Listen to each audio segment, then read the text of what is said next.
Welcome to This Explainer. So if you've ever been trapped in a marathon, 3-hour compliance seminar, constantly checking your watch and wondering how any of it actually applies to your actual job, well, you definitely aren't alone. Today, we're diving into a massive transformation happening right now in workplaces all over the world. We're going to explore exactly why modern training is changing, why that old one-size-fits-all approach is totally failing, and how the crazy pace of modern business is forcing workplace learning to become flexible, personalized, and most importantly, effective. Let's get right into it. Here's our roadmap for today. We'll start with why training is changing, move into the big shift towards skills, cover how we're integrating new technology, explore flexible formats, and finally look at how to design your own strategy. All right, Section 1, why training is changing. Let's look at the real catalyst behind all of this. You really got to ask your team this question. Is traditional corporate training obsolete? Honestly, yeah, it kind of is. Technology and market shifts are completely rewriting jobs and required capabilities way faster than traditional training cycles can even respond. Think about it. Software updates or major workflow pivots happen monthly now. If it takes your company 6 months to build a standard training course, that material is practically outdated before anyone even steps foot in the room. There is such a massive contrast between where we've been and where we have to go. The old way relied on occasional, generic courses, where success literally just meant signing an attendance sheet. We've all been there, right? But the new way? It has to be continuous, incredibly flexible, and entirely outcomes-focused. Learning can't just be about delivering static information anymore. It has to be an immediate support system that actually helps employees adapt and solve complex problems in real time. Moving right along to Section 2, the shift to skills. The bottom line here is that learning has to become relentlessly practical. We're seeing a massive industry pivot towards skills-based learning. That means moving away from those generic, broad courses based on a job title and focusing purely on the actual capabilities people need to get the work done. Less vague management seminars and more highly targeted training, like exactly how to deliver constructive feedback to remote teams across different time zones. To actually pull this off, you can't just guess. Successful organizations are starting with rigorous skills gap analyses.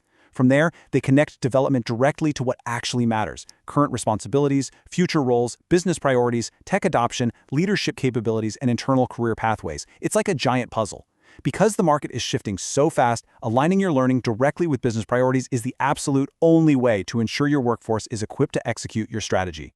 Okay, Section 3, integrating new technology. Let's talk about the tech driving this. You knew this was coming, right? Artificial intelligence. It is rapidly becoming both a required subject of corporate training and a ridiculously powerful tool to support it. And it's not just a buzzword, it's doing the administrative heavy lifting. AI is drafting materials, spinning up realistic practice scenarios, personalizing learning pathways, summarizing information, and analyzing participation data. It is completely revolutionizing the speed at which we can deploy training. But wait, we have to talk about the catch. Here is the absolute crucial caveat. AI should support, not replace. While the tech is amazing for speed and scale, human facilitators are completely essential to make it work responsibly. You absolutely still need human oversight, strict fact-checking, and solid privacy controls. You simply can't hand the keys over to an algorithm and expect a perfectly trained, culturally aligned team. No way. In fact, there's a real irony here. The rise of all this automation is actually making human skills significantly more valuable. Things like communication, adaptability, leadership, critical thinking, emotional intelligence, they remain absolutely critical. An algorithm cannot teach you how to lead a team through a massive transition, right? These deeply human skills demand live peer feedback and realistic, messy human scenarios. Which brings us to Section 4, flexible and purposeful formats. Given how crazy and unpredictable modern schedules are, blended learning is totally taking over. It's the perfect mix of live instruction combined with online prep, self-directed modules, and practical workplace coaching. By blending these elements, you give busy employees the flexibility they desperately need without losing that incredible magic of live discussion and immediate facilitator feedback. Now, there are distinct trade-offs for every single format out there, whether we're talking about in-person, virtual, hybrid, blended, self-paced, coaching, or micro-learning. Each one has a specific superpower and a built-in limitation. In-person is unmatched for complex problem-solving, but it takes time and money. Virtual is super accessible, but hello, screen fatigue.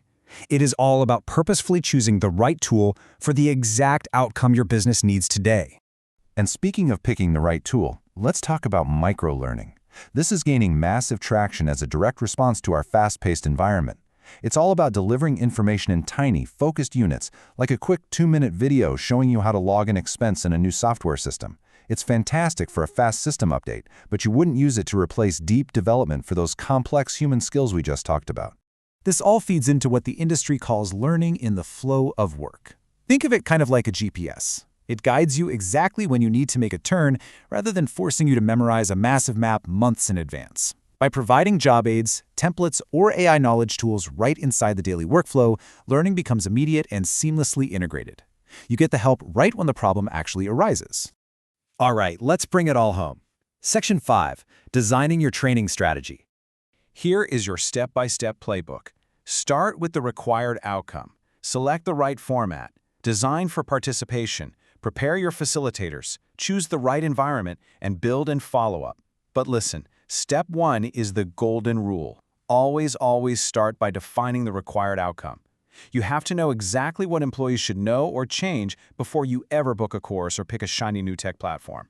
Outcome first, format second, every single time.